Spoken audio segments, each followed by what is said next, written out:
Next हम आ जाते हैं लॉजिकल रीजनिंग पे। As I said logical reasoning जो है ना 2 पार्ट में डिवाइड होगा। ये सारे जो तुम्हें दिख रहे हैं इसे हम बोल देंगे analytical reasoning, in short in one word इनको हम बोल देंगे puzzles.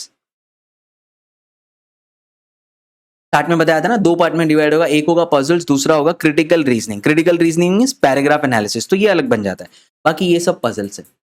Now puzzles come from different chapter. Okay, अगर डायरेक्शन के चैप्टर से पजल आ रहा है उसे हम बोलेंगे डायरेक्शन से। ब्लड रिलेशन के चैप्टर से पजल आ रहा है उसे हम बोलेंगे ब्लड रिलेशन का puzzle. So this is a couple, okay, they are married, ये उनका लड़का है, ही इज ऑल्सो मैरिड, उसको भी 2 बच्चे हैं, ही इज उनमें से भी एक लड़का मैरिड है। तो फिर एक बड़ा सा ऐसा फैमिली ट्री बनेगा ना, फिर उसमें वो प्रोफेशन भी दे देगा, he is a doctor, he is an engineer, he is an artist, he is an architect and then so on. तो इनका फैमिली ट्री बना, किसका किसके साथ क्या रिलेशनशिप है, एट द सेम टाइम किसका कौन सा प्रोफेशन है वो बताओ, बन गया ना पजल वैसा। ओके, डायरेक्शन सेंस में भी ऐसी पजल बन सकता है।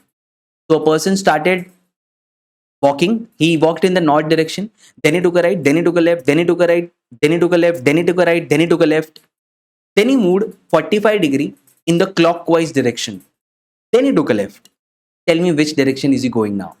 ऐसे टाइप के पजल। सो इसमें क्या आना चाहिए, बेसिक डायरेक्शन का एनालिसिस कैसे करते हैं वो आना चाहिए। Okay, so that you will be able to tackle such kind of puzzles. वैसे ही कोडिंग डिकोडिंग का पजल जिसपे अल्फाबेट के पजल्स आते हैं, अरेंजमेंट का पजल्स इसमें 2 दे देगा, उस लीनियर अरेंजमेंट है ना, तो अरेंज कर रहे हो तो लाइन में अरेंज कर रहे हो उसे बोल देगा लीनियर अरेंजमेंट, सर्कल में अरेंज कर रहे हो उसे बोल देगा सर्कुलर अरेंजमेंट। सो ऐसे टाइप के पजल्स आते रहेंगे। ओके, और क्या, इनपुट आउटपुट, इसमें मशीन दे देगा, मशीन का लॉजिक क्रैक करना है, तुम मशीन को इनपुट देते हो, मशीन तुम्हें आउटपुट देता है, बस ये हर बार लॉजिक क्रैक करना है कि मशीन उस इनपुट को आउटपुट में कैसे कन्वर्ट कर रहा है। इनपुट आउटपुट के पजल्स। फिर डिसीजन मेकिंग के पजल, तुम इंटरव्यूअर हो, कैंडिडेट तुम्हारे पास आ रहे हैं इंटरव्यू के लिए, you have to take a decision whether you will select them और reject them depending upon certain criteria, उसे बोलेंगे डिसीजन मेकिंग के पजल्स। फिर नंबर सीरीज के पजल, सो कुछ नंबर दे देगा, उनमें कुछ पैटर्न होगा, वो बोलेगा उस पैटर्न को क्रैक करो और मुझे बताओ नेक्स्ट नंबर कौन सा होगा, नंबर सीरीज के पजल। फिर क्यूब्स एंड डाइस के पजल, एक क्यूब होगा, उसको कलर करेंगे, उसको कट करेंगे, फिर वो बताएगा ठीक है उसको कट कर दिया ना, अभी छोटे छोटे क्यूब्स बन गए ना, ये जो छोटे छोटे क्यूब्स पे उनमें से कितने ऐसे क्यूब्स है जिनका 3 फेसेस आर कलर्ड, जिनका 2 फेसेस आर कलर्ड, जिनका 1 फेस इज कलर्ड, जिनका नो फेस इज कलर्ड, ऐसे टाइप के पजल। सो इसमें हम फॉर्मूला बना के सॉल्व कर लेंगे, पहले एक बार विजुअलाइज करेंगे, देख लेंगे क्या प्रॉब्लम बनता है कैसे, फिर फॉर्मूला से सॉल्व कर लेंगे, और फिर कुछ ऐसे प्रॉब्लम भी देखेंगे जहां पे फॉर्मूला अप्लाई नहीं हो सकता है। तो क्यूब का क्यूबॉइड हो गया तो फॉर्मूला अप्लाई नहीं होगा, ओके, फिर भी हम उसके लिए फॉर्मूला डिराइव करेंगे क्या, ठीक है, अगर ये भी आ गया ना तो फॉर्मूला डिराइव हो जाएगा। Okay, so that we can solve such problems quickly in the exam. ज्यादा दिमाग नहीं लगाना एग्जाम में, फॉर्मूला पुट इन करना है, आंसर निकालना है। Clocks and calendars related puzzles, okay, इसमें वो ऐसे कुछ बोल सकता है, लाइक से क्लॉक का पजल है, इट्स 3:15 इन द क्लॉक, ये 3:15 बज रहे क्लॉक में, tell me now at this time what is the angle between the 2 hands of the clock. इस टाइम पर वो जो मिनट हैंड और आवर हैंड है उनके बीच में एंगल कितना है, ऐसे टाइप के क्वेश्चन आ सकते हैं।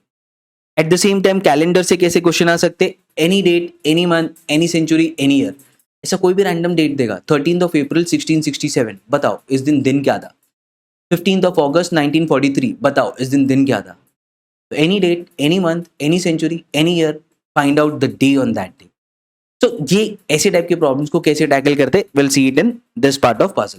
फिर आता है विजुअल रीजनिंग। अब ये टॉपिक जो है ये तुम्हारे महाराष्ट्र सीटी के पॉइंट ऑफ व्यू से बहुत ज्यादा इंपॉर्टेंट है, ओके, और ये मैंने काफी डिटेल में एक्सप्लेन भी किया है when we were doing MHCET 99, okay, so some of you who are interested only in MHCET because you are a Maharashtra student and you know that there is an advantage to you once you write Maharashtra CET, okay, क्योंकि 85% of the seats are reserved for Maharashtra student. So अगर तुम ऐसे student हो जो MHCET लिख रहे हो, go ahead and watch the MHCET 99 workshop, okay, वहां पे विजुअल रीजनिंग अगेन डिटेल में एक्सप्लेन किया गया, क्योंकि इसी एक ही टॉपिक से 25 क्वेश्चन आते हैं।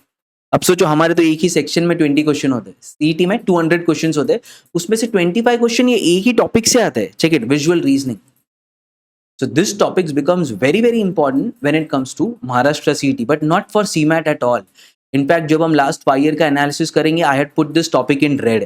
रेड का मीनिंग वो टॉपिक होता है तो जो तुम सेफली छोड़ सकते हो, आते ही नहीं है इससे क्वेश्चन CMAT में, आया तो भी पिछले 3-4 साल में एक क्वेश्चन आ जाएगा, उसके लिए इतनी मेहनत, right, not required at all. तो that's what I wanted to say here. Visual reasoning जो है वो तुम्हारे CMAT के पॉइंट ऑफ व्यू से इतना इंपॉर्टेंट नहीं है, okay, that will understand again in the last 5 year का analysis when we'll do it for CMAT actual paper. फिर आता है arithmetic reasoning. Arithmetic reasoning means अभी दोनों कंबाइन कर दिया, अरिथमेटिक भी रीजनिंग भी। तो इसमें पजल हो गए बट पजल में नंबर हो गए, तो पजल सॉल्व करते करते एवरेज का कॉन्सेप्ट अप्लाई करो, पजल सॉल्व करते करते रेशियो का कॉन्सेप्ट अप्लाई करो, पजल सॉल्व करते करते परसेंटेज का कॉन्सेप्ट अप्लाई करो, इसे हम बोलेंगे अरिथमेटिक रीजनिंग। सो ऐसे टाइप के प्रॉब्लम्स के साथ कैसे डील करते हैं। मैथमेटिकल ऑपरेशंस, ये कुछ ऐसे टाइप के पजल होते हैं जहां पे ऐसा बोला होगा A is greater than B, B is greater than C, C is less than D, तो बताओ is A greater than D. Okay, ऐसे टाइप के पजल होते हैं, इनइक्वालिटी वाले पजल होते हैं। तो यहाँ पे जनरली स्टूडेंट जो है वो वैल्यू पुट इन करके देखते हैं, ठीक है, अगर A1 है तो B2 है तो C3 है तो D होगा, तो A और D शायद उससे बड़ा होगा, नहीं होगा, ऐसे सोचते हैं। Okay, which is not the way. हम इसके लिए फॉर्मूला डेवलप करेंगे, 2 स्टेप का फॉर्मूला, वो फॉर्मूला अप्लाई करेंगे, आंसर निकालेंगे। We will not put in values. Okay, again time बच जाएगा एग्जाम में, at the same time error होने के चांसेस कम हो जाएंगे। Okay, why? Because you are not putting in the values. एक बार तुम वैल्यूज पुट इन करना स्टार्ट कर देते हो, एरर होने के चांसेस बहुत बढ़ जाते हैं। एट द सेम टाइम बहुत ही कंफ्यूजिंग हो जाता है, ये हुआ तो ये भी हो सकता है, तो वो हुआ तो ये भी होगा, तो ये भी होगा, फिर क्या होगा? कुछ नहीं होगा। Okay, at the end of the day you are wasting time. So इसके लिए हम एक 2 स्टेप मेथड निकालेंगे जिससे हम ऐसे टाइप के पजल को भी इजिली सॉल्व कर पाएंगे। Next we come on to analogy. Analogy का मीनिंग क्या होता है? Similarity. Similarity means this is similar to this. For example let's say train stops at station, okay, so airplane will stop where? At airport। तो ऐसी type के analogy, जैसे ये इसको सिमिलर है वैसे ये किस चीज को सिमिलर होगा वो बताओ। तो वैसे टाइप के पजल, हाँ, ये आते हैं सीमैट में। जब हम पास्ट 5 ईयर का एनालिसिस करेंगे तब हम देखेंगे एनालॉजी सडनली एक बहुत इंपॉर्टेंट टॉपिक बन जाता है सीमैट के लिए, नॉट फॉर महाराष्ट्र सीटी। ये दोनों एग्जाम मोर और लेस सेम ही है। ये एक और वीडियो हमने बनाया विच इज महाराष्ट्र सीटी वर्सेस सीमैट, वहां पे ये एक्सप्लेन किया गया है कि दोनों एग्जाम में क्या चीज डिफरेंट है। ओके, सो एनालॉजी जो टॉपिक है वो तो सारी स्पीड बेस्ड एग्जाम में आता है, बट सडनली वो सीमैट के लिए बहुत इंपॉर्टेंट बन जाता है।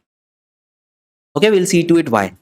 फिर आता है मैथमेटिकल रीजनिंग, जो वही है अरिथमेटिक रीजनिंग, यहीं से डिराइव होता है। So let's not understand this, वही है मैथ्स, रीजनिंग का पजल होगा बट उसमें मैथ्स भी होगा। फिर आता है बाइनरी लॉजिक। अभी ऐसे टाइप के क्वेश्चन है ना कैट में बहुत ज्यादा आते हैं, ट्रूथ टेलर और लायर। कोई सच बोल रहा है, कोई झूठ बोल रहा है, बताओ कौन सच बोल रहा है, कौन झूठ बोल रहा है। ओके, तुम्हें नहीं पता कौन सच बोल रहा है, कौन झूठ बोल रहा है, कुछ कंडीशन दिए होगा उससे बताओ कौन सच बोल रहा है, कौन झूठ बोल रहा है, तो बहुत कंफ्यूजिंग हो जाता है। इसके लिए अगेन हम एक ट्रिक डेवलप करेंगे, अजम्पशन वाला ट्रिक, जिससे ऐसे टाइप के पजल हमें कभी कंफ्यूजिंग नहीं लगेंगे। कैट में डिफिकल्ट लेवल वाले आते हैं, बट सीमैट में भी आते हैं, बट वो इजी लेवल वाले होते हैं। Okay, so will see to it के बाइनरी लॉजिक के पजल को अगेन कैसे हैंडल करते हैं। फिर आता है ऑर्डर एंड रैंकिंग। सी, ये बहुत इंपॉर्टेंट हो जाते हैं 2 part, which is arrangement and order and ranking kind of puzzle. अब अरेंजमेंट में जैसे मैंने बताया, लाइन में अरेंज कर सकते हो, लीनियर अरेंजमेंट के पजल आएंगे, सर्कल में अरेंज कर सकते हो, सर्कुलर अरेंजमेंट के पजल आएंगे। ऑर्डर एंड रैंकिंग क्या होता है? वो बोल रहा है सीक्वेंस में अरेंज करो। जैसे ये एक बिल्डिंग है, सो इस बिल्डिंग में who lives on the first floor, second floor, third floor, 8th floor, इसे सीक्वेंस में अरेंज करो। या तो एक लाइन है, okay, people are standing in a queue, so who is standing first, second, third, fourth, sequence में arrange करो, order में अरेंज करो, रैंक में अरेंज करो। Order and ranking kind of puzzle. इनके साथ कैसे डील करना है, इनके लिए क्या ट्रिक्स है, अगेन विल सी। ये अगेन सीमैट के लिए इंपॉर्टेंट हो जाता है। When will do last 5 year का एनालिसिस, यू विल अंडरस्टैंड कि इससे ज्यादा क्वेश्चंस आ रहे हैं। ओके, सो अगेन ये हमारे लिए इंपॉर्टेंट टॉपिक बन जाता है। फिर आता है वेन डायग्राम। वेन डायग्राम जो है वो सेट थ्योरी से ही डिराइव होता है। ऐसे कुछ 3-4 डायग्राम दिए होंगे। Some students are playing only hockey, some are playing only football, some are playing only cricket, some are playing 2 games, some are playing 3 games। so कौन कितने गेम खेल रहा है बताओ, और ऐसे नंबर्स दिए होंगे, यहाँ पे 1 है, यहाँ पे 2 है, यहाँ पे 3 है, यहाँ पे 4 है। तो ये चार्ट का एनालिसिस कैसे करते हैं, which is very simple. Okay, बस ओवरलैप चेक करने। तो जब हम वो टॉपिक करेंगे विल अंडरस्टैंड कि वेन डायग्राम के पजल्स कैसे हैंडल करते हैं। और लॉजिक पजल्स तो basic logic based, alphabet based puzzle आ जाते हैं जो हम इस पार्ट में पुट इन करेंगे। तो in short, in one word, if I have to summarise, यहाँ पे पजल्स मिलते हैं। Puzzles come from different topic. Okay, अब वो टॉपिक से हम पजल्स पिकअप करके उन्हें प्रैक्टिस करेंगे, उनके लिए ट्रिक्स डेवलप करेंगे, सो दैट सीमैट में जब ऐसा प्रॉब्लम आएगा हम उसे जल्दी से जल्दी without any error, without any mistake solve कर पाएंगे। Okay, because we had seen such kind of puzzles earlier. So this completes your LR का 1 पार्ट, दैट इज पजल्स। दूसरे पार्ट पे आ जाते हैं, that is critical reasoning. Okay, critical reasoning क्या होता है? Paragraph analysis. तो जैसे मैंने स्टार्ट में बताया था, एक पैराग्राफ दिया होगा, वो पूछा होगा वो पैराग्राफ लिखते हुए ऑथर का अजम्पशन क्या था, वो पैराग्राफ पढ़ के तुम क्या कंक्लूड कर सकते हो। या तो एक पैराग्राफ दिया होगा जैसे should euthanasia be legalized. Euthanasia क्या होता है? Mercy killing. अगर कोई पेशेंट सफर कर रहा है, so should we take out and he is alive only on ventilator, so should you take out all the equipments and let the patient die happily rather than suffering, no, being alive he is suffering because he is on machines. So ऐसा होना चाहिए नहीं होना चाहिए? उसके लिए strong argument बताओ, week argument बताओ, आर्ग्यूमेंट टाइप वाले क्वेश्चंस, तो उनके साथ कैसे डील करते हैं? आर्ग्यूमेंट्स स्ट्रॉन्ग है या वीक है ये डिसाइड करने के लिए कैसे रूल्स होते हैं हमारे पास, वो रूल्स हम डेवलप करेंगे. Okay, at the same time हम ये देखेंगे कोर्स ऑफ एक्शन. सो कुछ चीज हो चुकी है, ओके, फॉर एग्जाम्पल कुछ चीज हो चुकी है, कोविड आ चुका है. So if there is a covid, course of action क्या होगा? लॉकडाउन होगा, राइट, देन वैक्सीनेशन होगा. These are all course of action. तो कोई चीज हो चुका है, उस पे कोर्स ऑफ एक्शन क्या होना चाहिए? इसके लिए थोड़ा करंट अफेयर्स का नॉलेज होगा तो दैट विल बी बेटर, क्योंकि गवर्नमेंट जो करता है जनरली वही कोर्स ऑफ एक्शन हमारा होता है. सो उस टाइप के पजल को हम कैसे डील करेंगे वो हम यहाँ पे देखेंगे. फिर होते हैं कॉज एंड इफेक्ट वाले पजल. तो कोई इफेक्ट हो चुका है, उसका कॉज क्या यही है क्या, यही उसका इमीडिएट कॉज है क्या, ऐसे टाइप के क्वेश्चन पूछेंगे. For example let's take it, effect ये होता है क्या, जो रिवर होता है, ओके, रिवर बेड जो होते हैं वो काफी फर्टाइल होते हैं, ओके, और मेनली जब सी से वाटर आता है, ओके, लेट्स से सी है, ओके, सी है और रिवर से वाटर आ रहा है. सो रिवर का जो बेड है ना वो सी और रिवर, ओके, दोनों के बैंक्स पर है, विच मीन्स वो जो रिवर का वाटर आ रहा है वो सी में जा रहा है और रिवर का बेड जो है वो इंटरसेक्शन पॉइंट है सी और रिवर का, तो वो बहुत फर्टाइल होता है. ये इफेक्ट है. तो उसका कॉज क्या है? Because river carry sediments with them. वो जब फ्लो होता है रिवर, वो अपने साथ सेडिमेंट्स कैरी करता है.